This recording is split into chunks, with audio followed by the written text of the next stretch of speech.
తన సహోదరుని ద్వేషించు వాని యందు నిత్య జీవం ఉండదు, వాడు నరకానికి వెళ్తాడని బైబిల్ చెప్తుంది. తోడబుట్టిన సహోదరుని ప్రేమించు, కన్న తల్లిదండ్రులు ప్రేమించు, కట్టుకున్న భార్యను ప్రేమించు, కన్న బిడ్డలను ప్రేమించు.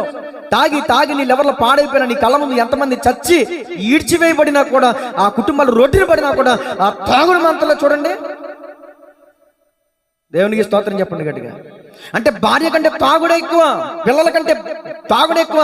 పిల్లలు చెడిపోయిన పర్లా, పిల్లలు పాడైపోయిన పర్లా, పిల్లలు రోడ్డంతా తిరిగినా పర్లేదు, కానీ భర్త గారికి మందే ఎక్కువైపోయింది.